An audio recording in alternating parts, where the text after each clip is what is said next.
Welcome to this episode of Sleep Health with Dr. Alison Bentley. That's me. And with this episode is the first episode in a small series that we're going to be doing on children's sleep or pediatric sleep disorders, to give it kind of its formal title.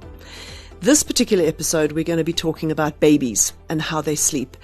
We know that out of all the things that mothers worry about when babies are born is firstly, let's keep them alive, because that's important.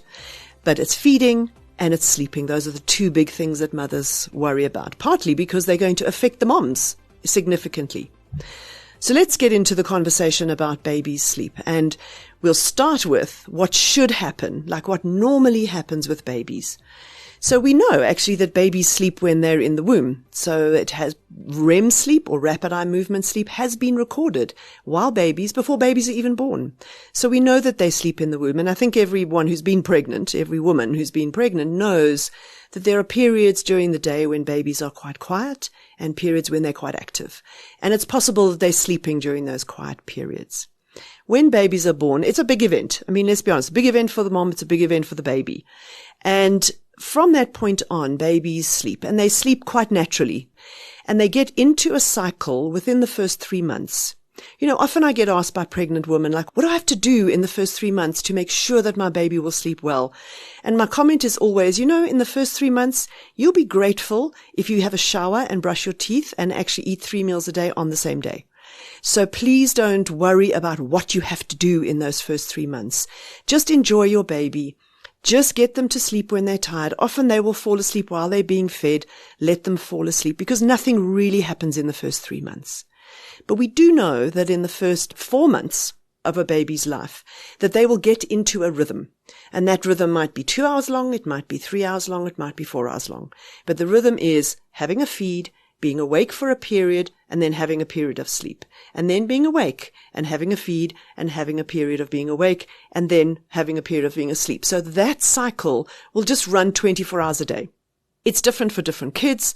Some kids have more difficulty in those first couple of months, and we'll talk about that a bit later. But here we're talking about the average baby, the normal baby who gets born, who doesn't have any problems in the first 3 months. They will just run on this cycle, and it's pretty much just going to run.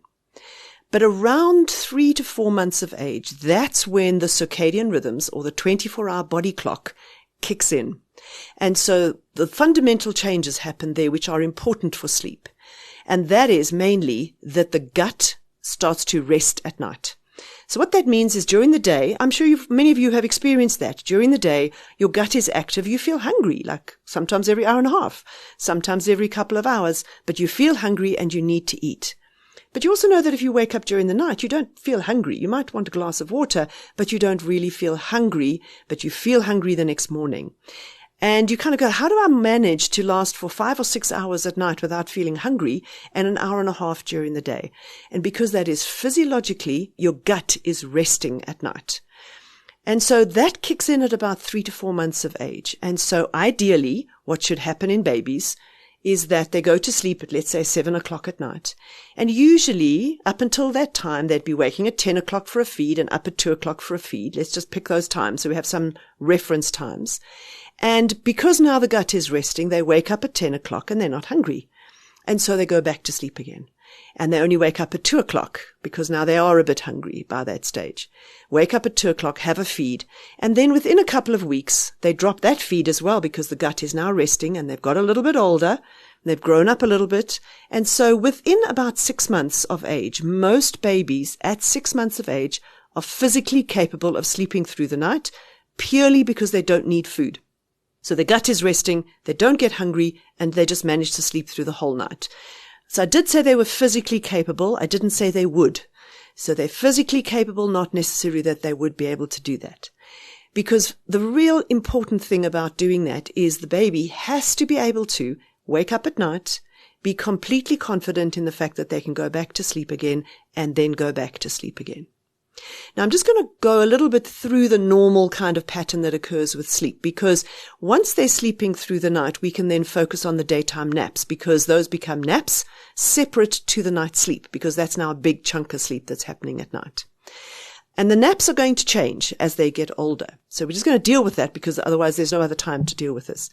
So what should happen between 6 and 8 months of age? By 8 months of age, most babies are having 3 naps a day. sleeping through the night, having 3 naps a day. Each nap is about 45 minutes long, and the gap between the naps is a standard amount, about 2.5 hours, 2.5 to 3 hours. And it becomes very easy then to kind of structure the day because you know exactly how long baby's going to be able to stay awake for before they need to have this 45-minute nap. Now, the 45-minute nap is really important because what it indicates is the sleep cycle that the baby has. And that sleep cycle is happening at night as well. So if you take an 8-month-old, their cycle is 45 minutes long. At night, there isn't an 8-hour continuous piece of sleep. There's a bunch of 45-minute pieces that are all kind of glued together, if that makes sense. And that night sleep of 45 minutes means 45 minutes, a brief wake up, which is usually 5 seconds or 10 seconds, then another 45 minutes, another brief wake up, another 45 minutes, another brief wake up. So sleep, even in adults, is not one continuous piece. It's composed of smaller sleep cycles. And this is really important when it comes to looking at the sleep problems that babies have, because it's all dependent on these sleep cycles. So at 8 months of age, 3 naps a day of 45 minutes or multiples of 45 minutes. So babies will sleep 45 minutes or an hour and a half. And then another 45 minutes, another 45 minutes, and then go to bed. That all kind of moves, and as baby gets older, they're able to stay awake a little bit longer. So initially they might be awake for 2.5 hours. Now they're awake for 3 hours. And if you continue to have the 3 naps, now our baby's going to sleep at 9 o'clock at night instead of 7 o'clock, and it's time to take away one of those naps. So we usually take away the afternoon nap at the end, so they have 1 nap in the morning, 1 nap in the afternoon, and bedtime goes from 9 o'clock back down to 6:30. They're now on 2 naps a day, and that's about a year old. Some babies are earlier, some babies are later, but around that kind of time. Those 2 naps a day are going to stay, but again, that's going to get later and later because instead of being able to stay awake for 3 hours, it's now 3.5 hours, and then it moves to 3 hours. And so as baby gets older, they're going to be able to stay awake for longer and longer, which means again, bedtime is going to get later and later and later. And at about 18 months of age, if you allow them to have 2 naps a day, they're going to bed at 9 or 9:30. Time to take away that afternoon nap. Have 1 nap in the middle of the day. Often needs to be pushed a little bit later so that baby can last until bedtime. Bedtime again comes back to 6:30.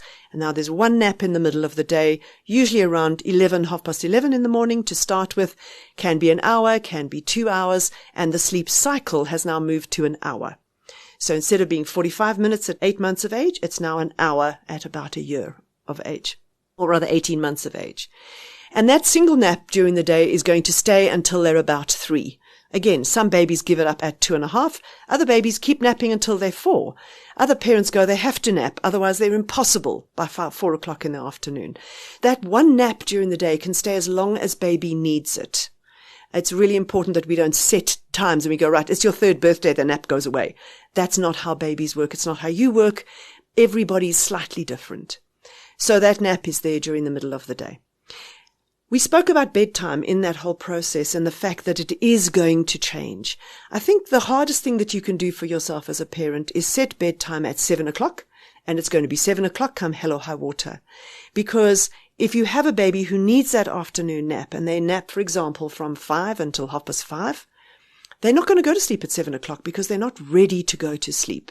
They need to be awake for a certain period of time before they're sleepy enough to go to sleep. If you try to put them to sleep at 7 o'clock in that particular scenario, you're going to sit and fight with them for an hour, and that is a total waste of time because they're not ready to go to sleep. Everybody gets upset, everybody goes to bed upset, and the whole kind of dynamics in the family are different. So babies who are 17 months old, let's just pick an age, who are going to bed at 8:30 at night, do not know that that is illegal. They do not know that every other parent is going, that is the wrong time for you to go to bed. It's the right time for them, and that's the more important time to pick. So we'd much rather have a situation that as baby is going through these 18 months with bedtime varying pretty much all the time because it depends how many naps they have during the day, it's much better sleep health-wise that we pick the right time for them as per their naps during the day, and bedtime is a quick 15-minute process and they fall asleep quickly. That is much healthier than watching the clock because babies don't know what time it is anyway. So that's kind of the normal process. Around 18 months where they drop to 1 nap a day, life and bedtime becomes much more predictable. except it's going to get later and later until about that 3-year time when you kind of drop the nap and bedtime becomes much earlier again at 6:30. Then we like to think that that's how it's going to be for the rest of your life, but it's not. It's just going to continue getting later and later, but much slower. So you kind of look at babies and bedtime gets later and later, much quicker, again then goes back to 6:30, gets later and later, slower, goes back to 6:30 and gets later and later. And it's much easier as a parent to go with that flow than to try and set a particular bedtime. So that's what should happen normally. But I know most of you listening to this particular podcast are going, but that's not what happened with my kid. I know that. But it's important to kind of understand the normal pattern so that we kind of know what we're aiming for when we try and correct a sleeping problem. So how do sleeping problems develop? 2 different types. One, you have a baby who never does that process, who does the every 4-hour kind of feeding process and just continues through 6 months, through a year, through 18 months. They're continuing to wake 4 times a night to be fed or 3 times a night to be fed. So there are babies who just never get it right. And then there are babies who get it right, who do start dropping the feeds at night, and then it suddenly reverses and they suddenly at 8 months are now waking up 3 or 4 times a night. Usually that particular type of sleep problem is instigated or caused by an event. And that event could be something like getting ill, getting severely ill, going to hospital, traveling, particularly across time zones. So often there's a situation where baby is about 8 months old and you go, now's the time to go and visit parents or grandparents in Australia or somewhere else, and it blows the sleep completely out of the water. Even traveling to Cape Town for 2 weeks, if everything is changed, if you're staying with relatives, often that can create a sleep problem. Baby comes back with a sleep problem. So let's look at what a sleep problem looks like. Like, how do you know that your child has a problem? And your child does not have a problem. Let's start with that. Your child does not have a problem if they fall asleep breastfeeding, for example, or on a bottle, and they then sleep through the night. That falling asleep on a bottle is not a sleep problem. It is just the way that they fall asleep. We all have a way that we fall asleep. So we might, as adults, we might go to the bathroom, we brush our teeth, we get into bed, we read a little bit, we kind of turn on our side, we cuddle our pillow, or we get our legs just so, and we kind of do that, and we have a little meditation thing that we do in our head, and that's how we fall asleep. Everyone has a little routine. Falling asleep on a bottle is not a disaster. It is a disaster, and it is a problem if baby falls asleep on a bottle and then is demanding another 3 bottles during the night after the age of 6 months. Because we know from the previous conversation, we know that at 6 months, they do not need food at night. And if you give food at night, that is not about the feeding anymore. It's not about the need for feeding. It is about the need for the feeding to help them fall asleep. So the kind of sleeping problem looks like, but there are multiple variations of this. It looks like child goes to sleep okay, but usually with some kind of crutch. And the crutch is always someone to touch or something to suck. That's the kind of crutch that requires a parent. Okay. So something to touch can be a blankie. And if it's a blankie, great. You don't need to be there for that. But if it's patting, if it's stroking of their head, if it's being held, if it's being rocked, if it's lying with them in bed, those are all kind of touch crutches which depend on you. If it's something to suck, that ranges from a dummy to breastfeeding to a bottle with all kinds of stuff in it. Might be milk, it might be rooibos tea, it might be green tea, it might be juice, it might be all kinds of things that are in that bottle. What's really important is a sleeping problem develops because the child needs something external to them to be able to fall asleep with. And that something needs you as the parent. So those are the 2 components. They need something, and that something needs you. So, for example, they can't get a bottle on their own at night, or you touching them is always dependent on you. Now, often parents kind of go, it's my fault that they need this crutch to be able to fall asleep. And I'm going to tell you, no, it's not your fault. As I said, the first 3 months of life, you really are just surviving with children, with new babies. And you're kind of trying to understand them as to their personality. You're trying to understand their needs because they can't tell you what their needs are. And so when baby cries, you tend to go, okay, is it a nappy? Is it a feed? Is it a sleep? I'm not sure which one of those it is. And often babies will fall asleep on you. And often they will fall asleep being fed. And that is just how it happens. And the majority of babies who fall asleep being fed or being held by you will go on to sleep well. So what we know is about 75% of babies, no matter what you do, are going to sleep well. 25% of babies are not, and they're going to develop a sleep problem. And often it's because baby has made a decision in their head. So they might have had, a sore tummy, a headache, we will never know what started this, which made it difficult to fall asleep. And because you knew that they needed to fall asleep, you kind of went, I'll help them fall asleep. Maybe they need some help. So I'll pick them up and I'll hold them on my chest and I'll help them to go to sleep. But by holding them there, what they did, and it's really important to not feel guilty about this, what your child did was go, oh, that's easier. If I lie here, it's easier to fall asleep.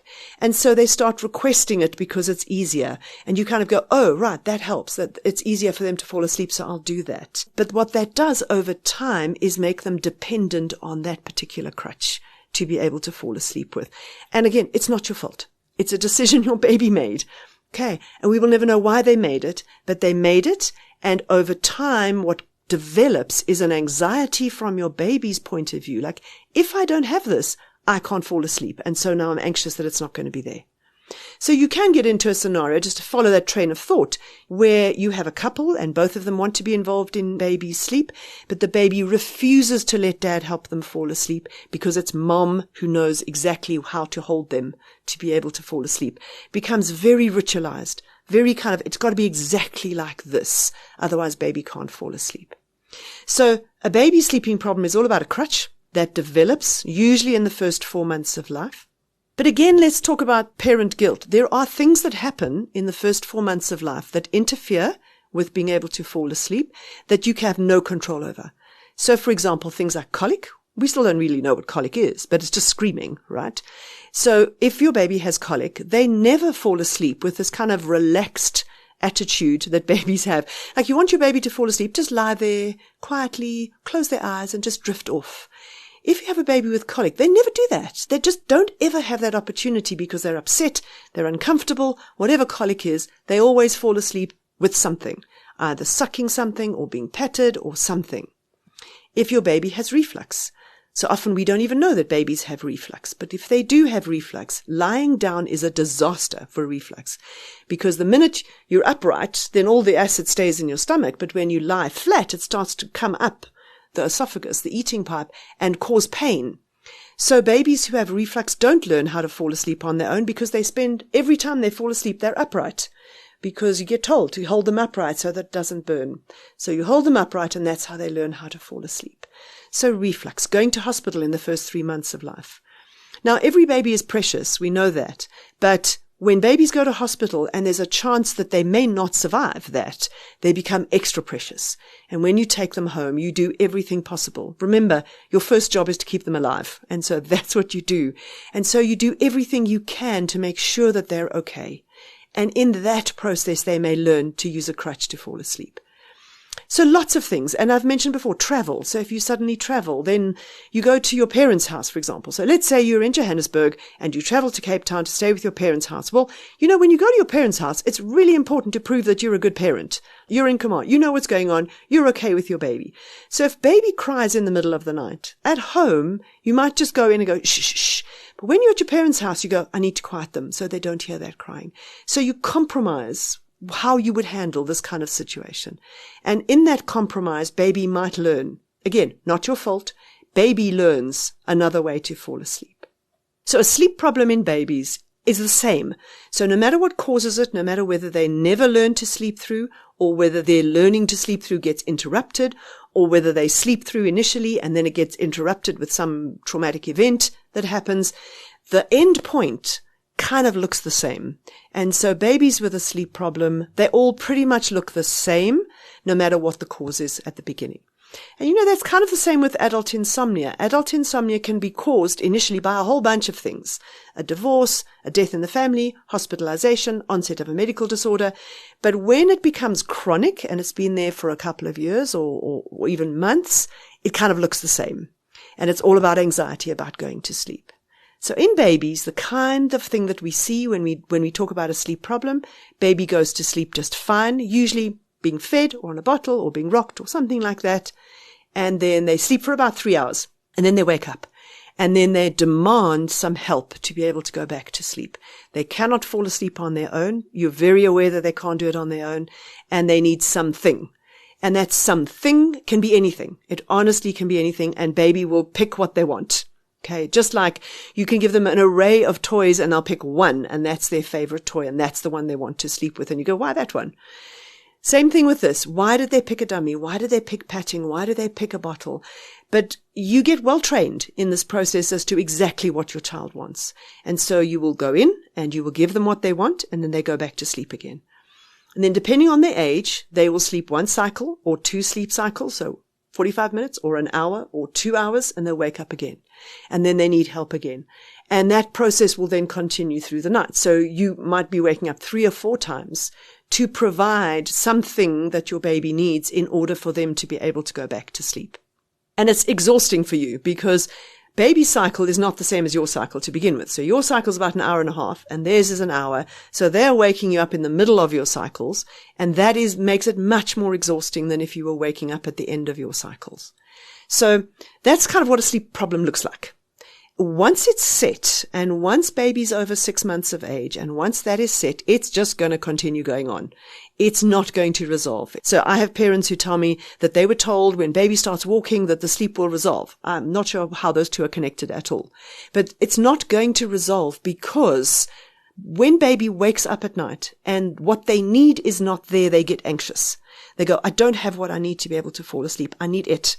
And if it doesn't come, then they get more and more anxious, and they never at any point go, oh, I know what I'll do. I'll just turn over and go back to sleep. They are never going to do that because that is not one of the things that they use. I talk about the list that babies have in their head of what helps them go back to sleep. And the list can include a number of things. If it's touch, it can include just being patted. It can include being picked up. It can include being rocked. The mother load is always going to sleep in parents' bed. That is always the best. Okay. So they have this range of things that might work.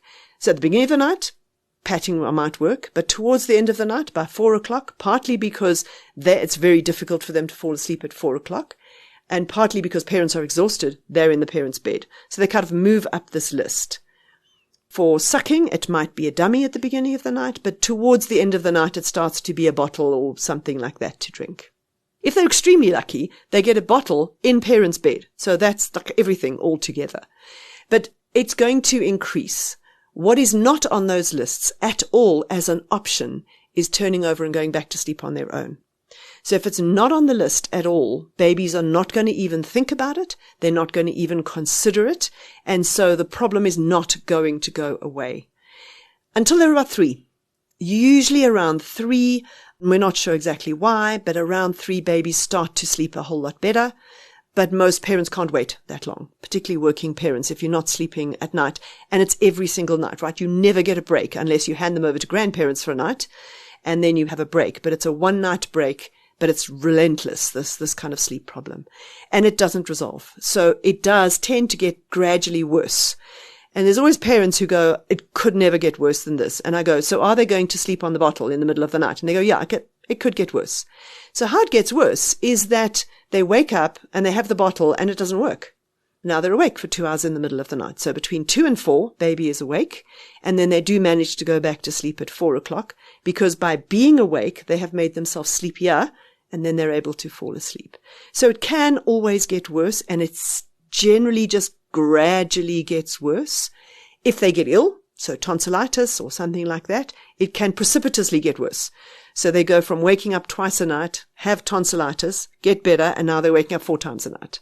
So it can do that as well. Honestly, it's different for every single baby, but at the core, the problem is exactly the same. And that is baby wakes up, doesn't have the option of, in their head, that they are aware of turning over and going back to sleep. So you as parents, you need to handle this. Now, what's out there in the literature varies on how to resolve this problem, ranges from don't resolve the problem, just take your baby into your bed and sleep with them all night long, and that is an option. I'm not going to tell you can't do that. You do need to understand that there's a deal attached to that, and that is babies in your bed until they're 3. And that's fine. I mean, I think we must stop being arrogant and saying baby must sleep in their own bed. You can say that because you have another bed. But the majority of the world, honestly the majority, 80% of the world, has one room to sleep, eat, and live in. And so everyone sleeps on the same bed, and so there may be 3 or 4 people sleeping in the same bed. And they sleep quite well, and so it's not right to say that that's wrong. It just isn't wrong if the majority of the world are doing it. Those of us who have money are lucky enough to have a separate bed for our child. And so you are welcome to have your children sleeping in your bed. You're welcome to have everyone sleeping in your bed. But everybody needs to sleep. So I cannot sleep with babies in my bed. I'm too conscious of the fact that they're there, and I don't sleep at all. So for me, it's just not an option. But it may be an option for you. Please don't think that you have to move your child out of your bed because of what society tells you to do. You're welcome to all sleep in the bed. The other option is that everyone sleeps in their own bed, because that's the only way that everyone sleeps well. And where does baby need to sleep? As I said, in your bed. If they have a cot, their own cot, the cot can be in your room. That is not going to create a sleep problem. The cot can be in a separate room. Mothers always are concerned when they come home from hospital that they're not going to hear their babies. You do. You're now attuned to it. You'll wake up with the slightest cough. I remember my first daughter, when she came home from hospital, we had her in our bedroom. It was kind of cold, and she was in our bedroom, and we could just heat the one room. And every time she coughed or muttered or turned over or moved at all, I was awake. And within 2 nights, I said to my husband, she needs to move out. I can't sleep. I just can't sleep with her in the room. So it's a personal choice as to where they are. If the cot is in your room, that is absolutely okay. It is different to them being in your bed. It absolutely is. So they can be in a cot. They can be on a mattress on the floor. That is also fine.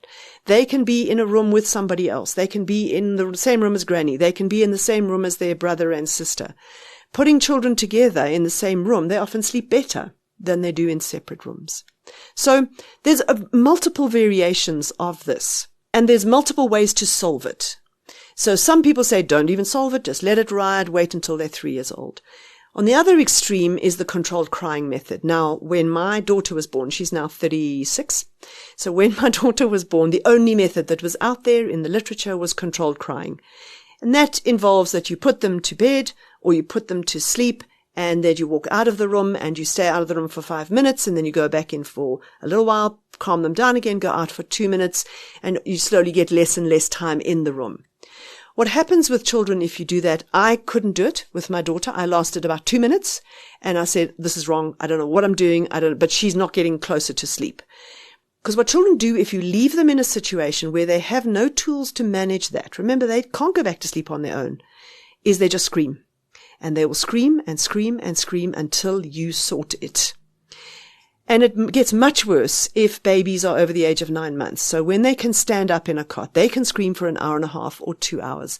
And it is relentless screaming. It is screaming at the top of their voices. I don't like that. I don't like doing it. When I discovered that I couldn't do it with my own children, that was the last day I ever told another parent to do it, because I felt that one thing you cannot be is a hypocrite when you're giving people advice. So I had to come up with another method, and I'll tell you about that shortly. So the controlled crying, there are people who say it works. As I said, it's quite traumatic for mothers and for fathers to do it. In my experience, it works under the age of 9 months. So if you have a very small baby and you can stick it out, I still don't like doing it. But people say it works. So it is an established method. It does tend to work. Downsides of it are that it is traumatic, is that often if you do it at bedtime, particularly after babies have just had a bottle of milk or have just breastfed, they're likely to vomit. And then you have that to clean up as well. So I don't particularly like it, but I do understand that people say that it works and adopt that kind of program. So for me, I was much more keen on let us teach baby what we want them to learn. And that is to lie down and go to sleep. So the way that I do it now is not the same way that I did it then. Hopefully you learn something, in 30 years of doing this kind of thing. So the way that I advise parents to do it is not to worry about going to bed. I think that going bedtime should be a nice time that you have with your child. They often will have a bottle then or a drink at night. They will brush their teeth. As they grow older, things will be added and some things will be taken away. So you might have prayers if that's your particular belief. You might read stories to your children. You might all lie in the same bed together and read stories and have a nice chat about the day. And you're welcome to do that because bedtime is bedtime. It's separate to the middle of the night, what happens in the middle of the night. Babies understand it's different and they will respond differently. So when it comes to bedtime, do whatever you like when it comes to bedtime, but get baby to sleep at the right time. For me, what's most important, the first thing you need to do is you need to put that process of just lying still and falling asleep on their own on the list. Because right now it's impossible. It's impossible. Babies are not going to even try it. You need to kind of force them to try it. And it sounds very hard, to say to force them to do it, but they're not going to do it unless you make them do it. So what I tackle is only the first time they wake up at night, which is usually 10, 11 o'clock at night. Only tackle that point. Go in when they wake up, go in. Do not give them the crutch. So do not give them the bottle. They do not need the feed at 10 o'clock at night. They do not need a feed. If you give them water, they tend to throw that back at you, and that's not what I want. So you're welcome to try a little bit of water, but they don't need that either, actually. They certainly don't need feed. And to then work on a program to try and get them to practice falling asleep on their own. So it kind of comes in 3 phases. The first phase is them getting absolutely furious with you, screaming at you because you won't help them. Okay, you won't help them fall asleep. Now, you have people who say, don't look at them, don't talk to them. No, get involved. Please get involved. Talk to them, calm them down. I can tell you that if they're having a temper tantrum, none of that will work, but it makes you feel better because at least you're trying something. So calm them down, talk to them, let them have their temper tantrum. We kind of go like, we need to do something about this temper tantrum. You need to learn how to manage temper tantrums because they ain't going away. They're going to be there till children are 4. So you need to learn how to handle them. Children are allowed to be frustrated. This baby now that you have taken away this response or this help that you have given them in their view, their whole life, you have been happy to do this. You have now refused to do it. They're entitled to be angry. So they're angry. They're desperate. They're frustrated because they don't know what to do. Walk them through that anger. Just be with them. Say, I know you're angry. Talk to them. They don't understand you, but just talk to them. I know you're angry. You're entitled to be angry. It's absolutely fine. Be angry. That anger will end. If baby is over 9 months and they're able to stand up, part of the process is making sure they stay lying down. If they're under 9 months, they can't move and they're lying down anyway. Over 9 months, you need to lie them down. Now, it's really important that you don't play their game and you play your game.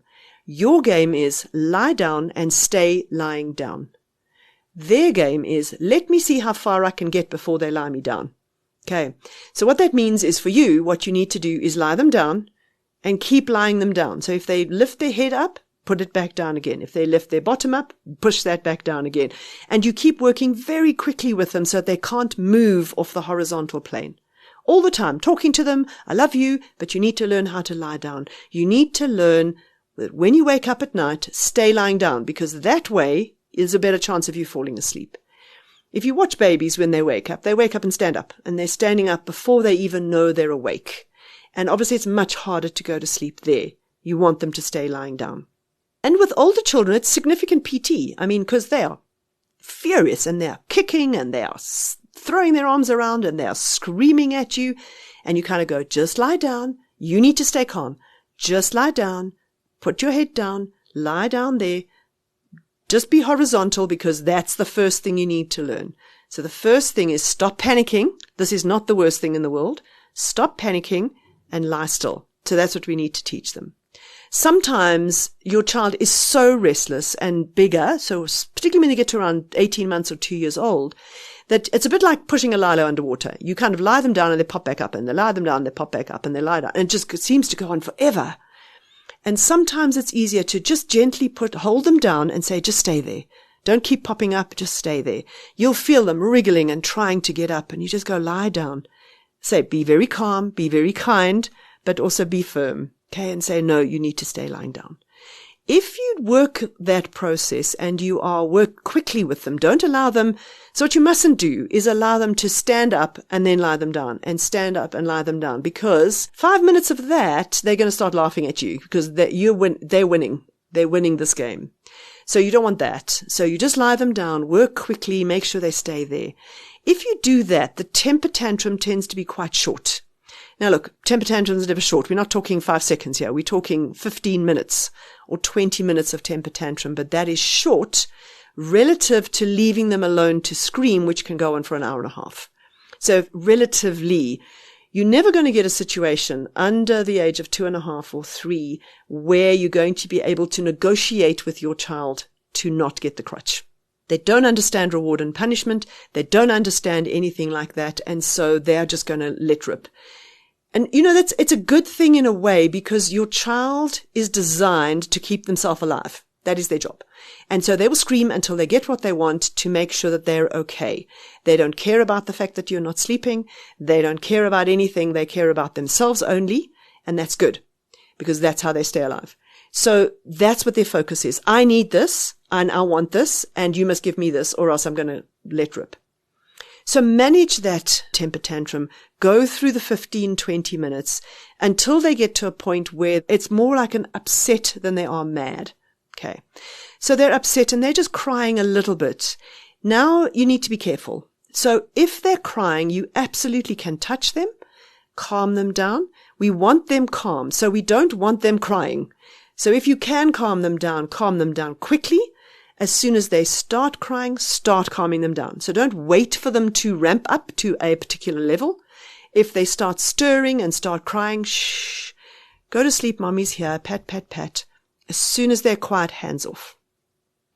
What you want to do in this phase is you want to calm them down, but whatever you're doing to calm them down, you don't want to do that to sleep until they are asleep. You want to do it just to calm them down, to get them into that space where they're now lying in bed quietly. Remember, that's what we want.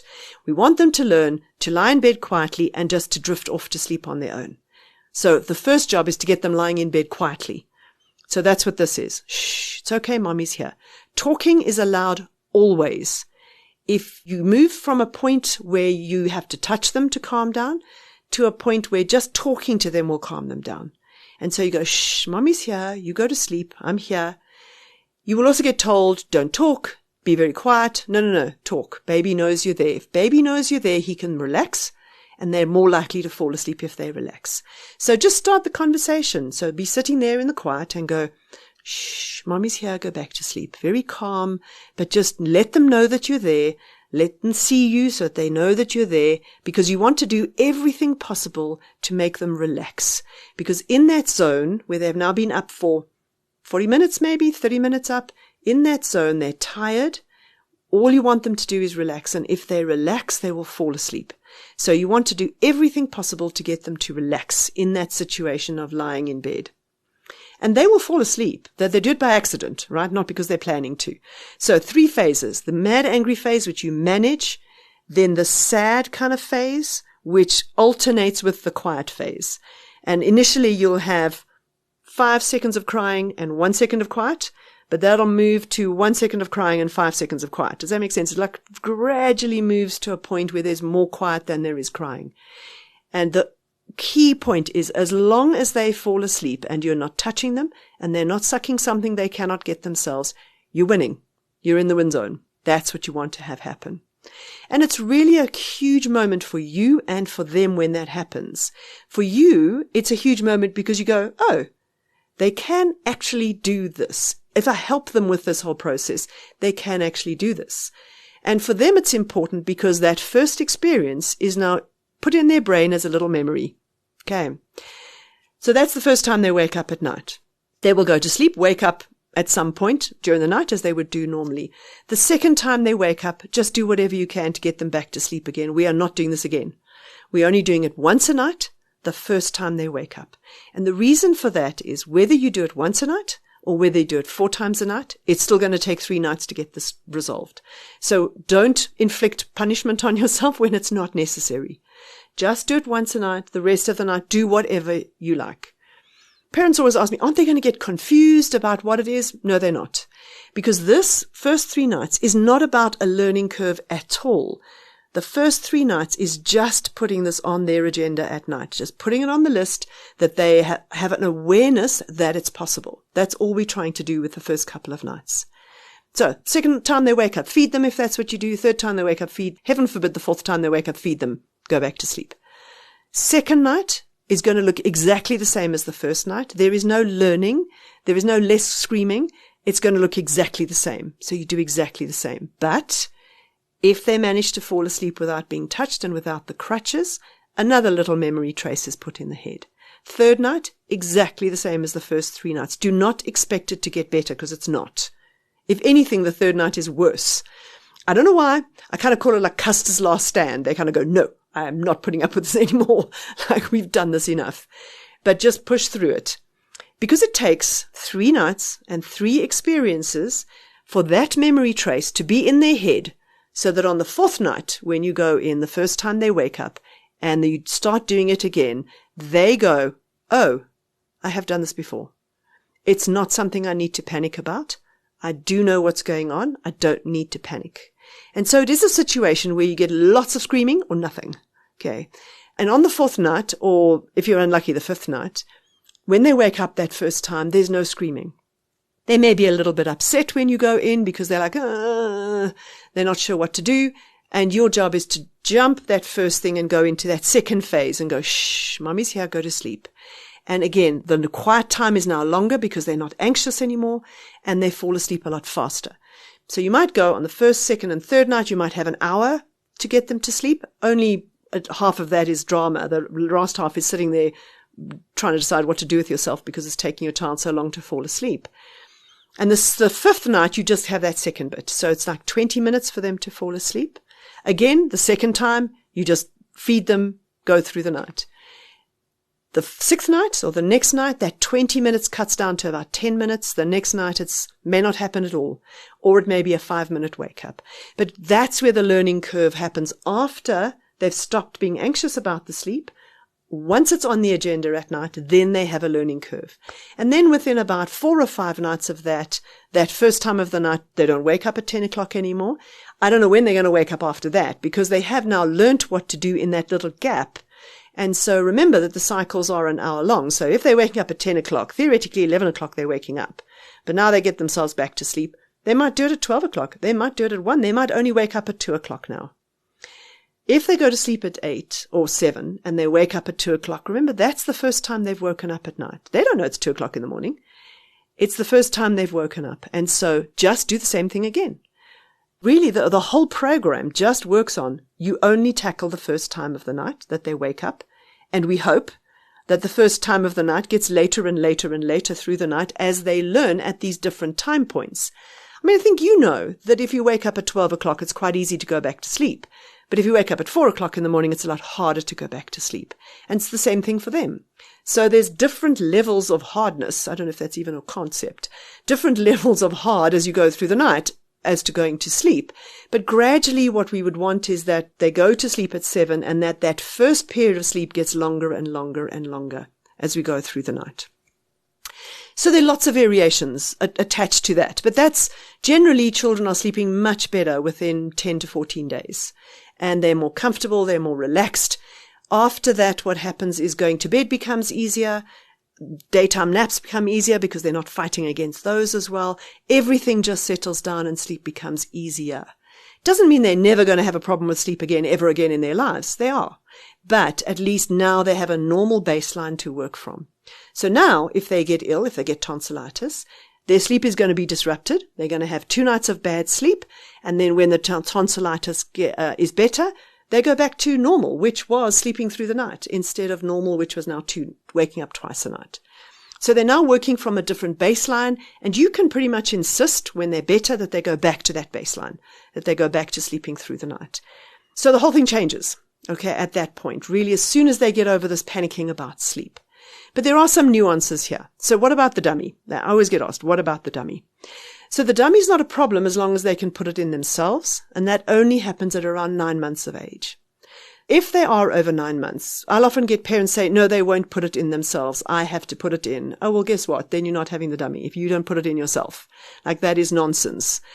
Attach the dummy to them, have a little clip that you put on right at the top of their vest or whatever they're wearing, a very short chain or ribbon that is literally the distance between that clip and their mouth, which is like 10 centimeters tops. That length, when they wake up at night, instead of you picking up the dummy, pick up their hand, start at the clip, run down the ribbon until their hand reaches the dummy, and often, as it reaches the dummy, they will pick it up and put it in their mouth. And the reason why they don't put the dummy in themselves is because they don't know where it is. So let them know it's in the same place every night, no matter what night it is. It's always going to be there. You start here, you run down, you'll be able to find the dummy. Honestly, within 3 nights, they're putting in themselves and sleeping through. The problem comes in under 9 months, and you need to make a decision because they can't put it in themselves. You need to make a decision as a parent as to what you're going to do then. And there are 2 decisions to make. Either take away the dummy and ask them to sleep without the dummy, or allow them to keep the dummy, but understand that you need to continue to put it in.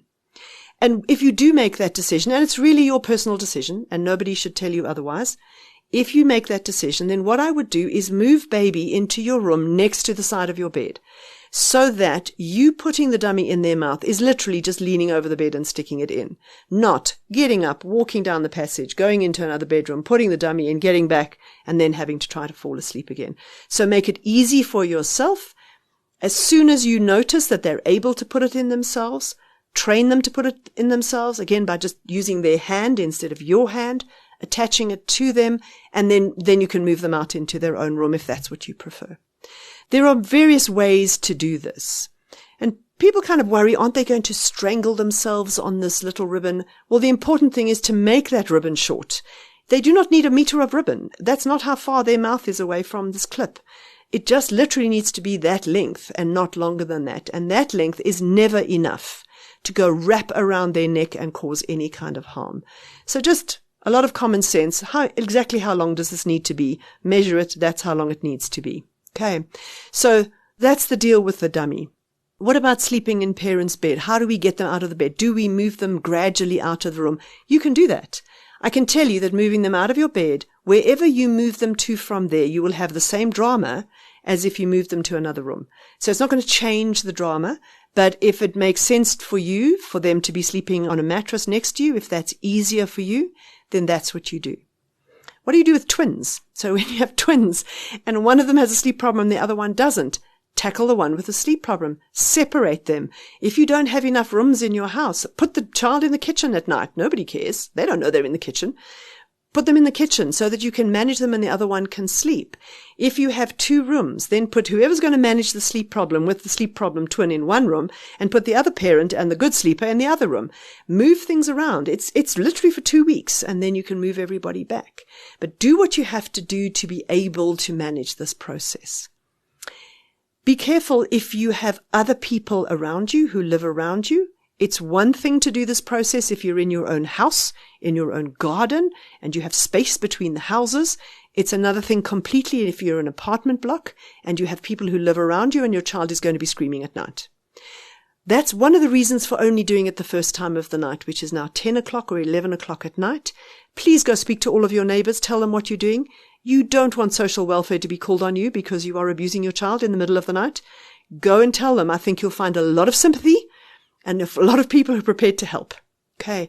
But as long as they understand what's going on, they will be okay with that.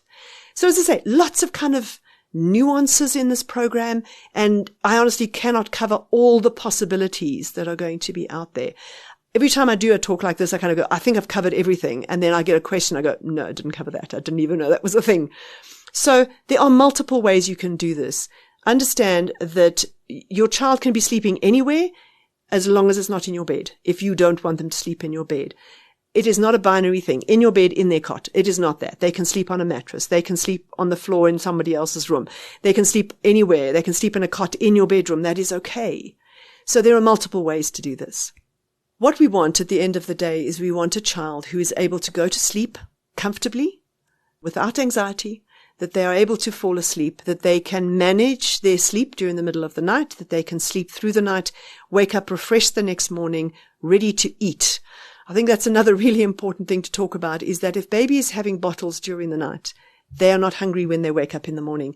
And often feeding during the day becomes a problem for two reasons. Firstly, they're eating all night, and so they're not hungry when they wake up, and so they don't have a big breakfast. If they have a big breakfast, that sets up snack, lunch, snack, dinner. If they start off the day with a snack, then it just carries on snacking the whole day. And often parents say their appetite is terrible. Part of the reason is because they're eating at night. The second reason is because they're tired. So a child that has a sleep problem is tired during the day. They don't often express that tiredness. Remember, it's hard for them to fall asleep. Adults who are tired during the day, we just kind of like fall asleep everywhere. We kind of put our head on our hands and we're dozy and we do that kind of thing. Understand, this is a kid who can't do that. They don't know how to do that. If they knew how to do that, they'd be able to fall asleep. So they respond to sleepiness with anger, with running around, because when they get sleepy, they learn how to get rid of that feeling. So instead of going with it, they get rid of it. Really, up until the age of 8, 9, or 10, if they get sleepy, move. That's how they manage sleepiness. So you will have a 2-year-old who will be sitting doing a puzzle, for example, gets halfway through the puzzle, gets up and runs around and starts screaming. You go, what the hell happened? What happened? Like, what was that? I can tell you what happened. They got tired. It's a sitting down activity. They felt sleepy and they went, oh, I know how to fix this. Get up and run around because it goes away. So that's what they do. And they do that with eating as well. They sit down quietly. They're starting to eat and they go, no, I feel sleepy. I need to get up and walk around. So they don't sit long enough to eat a good meal. So all of that is kind of driven into this. If you're trying to get rid of the feeds at night, what you can't do is take them all away at once. So, for example, in the control crying all night through kind of thing, because you're going to be sitting there going, I'm sure they're starving because they haven't had these bottles now. They haven't eaten during the day in preparation for the starving. And so often you kind of bail and you kind of go, no, I need to feed them. By only taking away one feed at night, all you're doing is asking them to go an extra 2 hours and you will feed them. And then the feed gradually goes later and later through the night until they're sleeping the whole night. Understand, if you do have a child that needs to feed at night, they do not need that biologically. They don't need the nutrition. They're using it to be able to fall asleep. So I hope that was all helpful. I hope you understand how sleeping problems develop in children, why they continue, why they don't spontaneously disappear, and how to manage them. Once you get to about 3 years old, it's a totally different deal, because the 3-year-old child understands and can be involved in the process of resolving this sleep problem. And so my favorite patients are 3-year-old boys who have never slept through in their lives before, because it's very easy then to say to this 3-year-old, right, here's what we're going to do. When you wake up in the middle of the night, you're going to stay in your bed and you're going to call me to come to you. You're not going to come to my bed. You're going to call me. And I'm going to come to you. And if you lie still in your bed and you don't fight with me and you don't shout, I'm going to stay here with you until you fall asleep. So we're not going to be on your own, but you're going to lie in your bed and you're going to go back to sleep. And if you do that, you can have Smarties for breakfast. Okay. Or you can have ice cream, or you can have whatever your heart desires for breakfast, because little boys will walk over hot coals for something illegal for breakfast.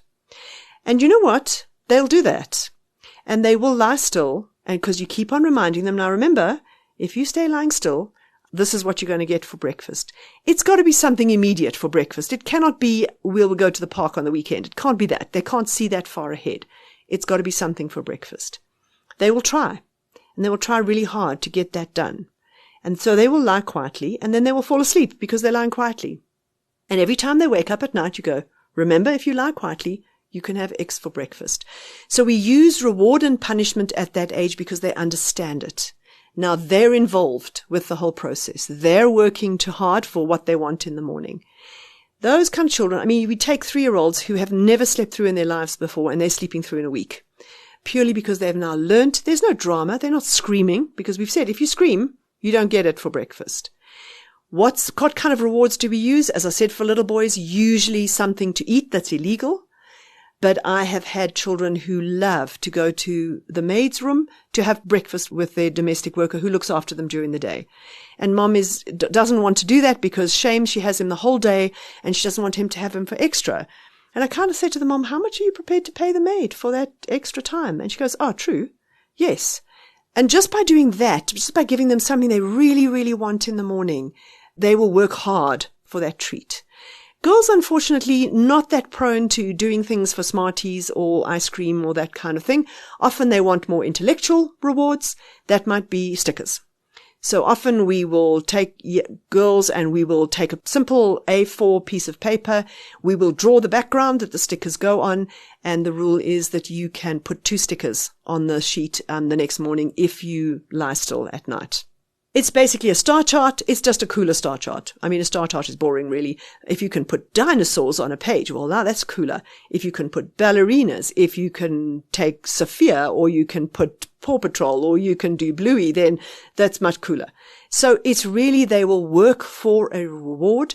You need to know what the reward is for your child in the morning, that they're very clear that it's a reward for something that they do.